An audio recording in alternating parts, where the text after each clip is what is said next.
The night everything broke apart began with a door slamming so hard the walls trembled, the kind of sound that doesn't just end a conversation but redraws the future. One moment I was standing in a quiet suburban house in Ohio, believing love was still something I could fix with patience, and the next moment I was alone in the hallway, holding the weight of a relationship that had just collapsed without warning. The air felt colder, heavier, like the house itself knew something irreversible had happened. And I remember thinking that heartbreak always arrives dressed as an ordinary evening, until it suddenly isn't.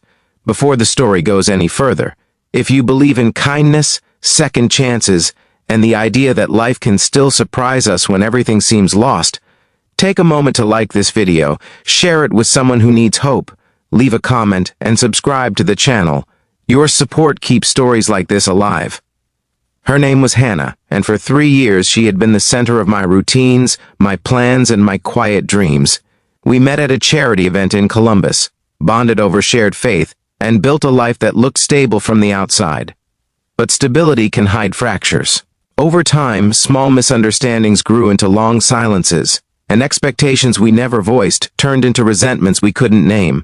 That night, Hannah finally admitted she was tired, not of me as a person, but of trying to feel something she no longer felt.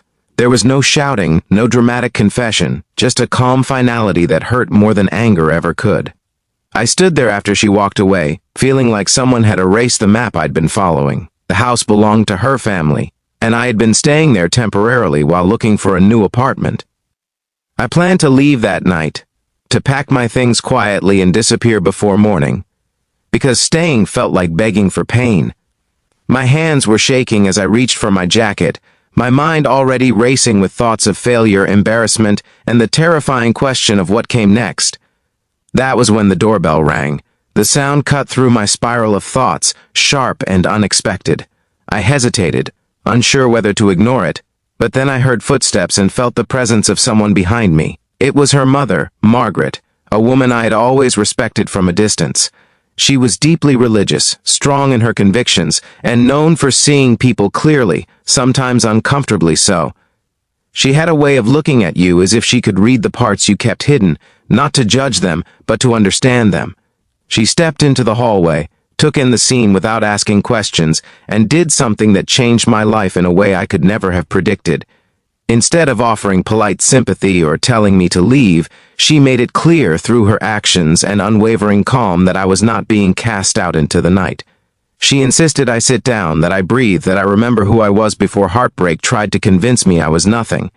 In that moment, her presence felt like a hand steadying me on the edge of a cliff. Margaret knew about loss. Years earlier, she had lost her husband suddenly, raising Hannah and her brother alone while working 2 jobs and holding onto her faith like a lifeline. She understood what it meant to have your world collapse without permission. That night, she didn't speak in dramatic reassurances or empty promises. She simply stayed near, making the house feel less hostile, less filled with echoes of what had just ended. The days that followed were strange and heavy. Hannah moved out to stay with a friend, and the house became quiet in a way that felt almost sacred. I expected Margaret to ask me to leave once things settled, but instead she encouraged me to stay until I found my footing. She believed that people shouldn't be abandoned at their lowest point, and she lived that belief with actions, not words. Each morning we shared silent breakfasts, the kind where companionship exists without conversation, where healing begins in the absence of pressure. Slowly, my routine shifted. I started running again in the early mornings, letting the cold air clear my head. I applied for jobs I had been too afraid to pursue before, roles that aligned with the purpose I had quietly set aside to keep my relationship comfortable. Margaret watched these changes without interfering, offering support only when I asked for it. She reminded me through her example that faith wasn't about avoiding pain, but about walking through it with dignity. As weeks passed, something unexpected happened inside me. The grief didn't disappear, but it transformed. It became less about loss and more about growth. I realized how much of myself I had compressed to fit into a life that no longer served either of us. I began volunteering again, reconnecting with the community that had once grounded me. Margaret attended church with me on Sundays, and sitting beside her felt like being reminded that family isn't always defined by blood or circumstance, but by who chooses to stand with you when everything falls apart. There were moments of doubt, of course. Late nights when the house felt too quiet, when memories resurfaced without warning. But even then, I wasn't alone. Margaret's quiet strength filled the spaces where despair tried to settle.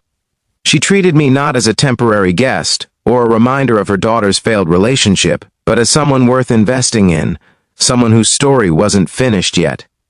Eventually, I received a job offer in another state, an opportunity that would have terrified me months earlier.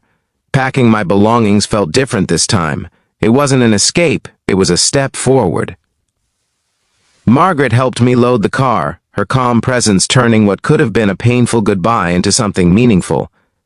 She reminded me, through her steady kindness, that sometimes the end of one relationship opens the door to a deeper understanding of love in another form. Before I left, I took a long look at the house that had witnessed my heartbreak and my healing. I realized that the moment I thought I was being abandoned was actually the moment I was being redirected. Life had taken something away, but it had also given me a mentor, a sense of resilience, and a renewed faith in human kindness. If this story is touching something inside you, if it's reminding you of a time when someone showed up for you unexpectedly, please take a moment now to like the video, share it with someone who might need encouragement, and subscribe to the channel. Your engagement helps keep stories like this reaching hearts that need them most. And before the ending, I want to ask you one special thing. Leave a comment telling us about a moment when a stranger, a friend, or even an unexpected family member changed your life when you were at your lowest. Your story might be the hope someone else is searching for. As I drove away that morning, the sun rising over the quiet American highway, I understood something that had taken me years to learn. Love doesn't always come from the person you expect, and healing doesn't always follow the path you planned. Sometimes, when one door slams shut and leaves you shattered in the hallway, another door opens quietly, offering you shelter, strength, and the chance to become who you were always meant to be.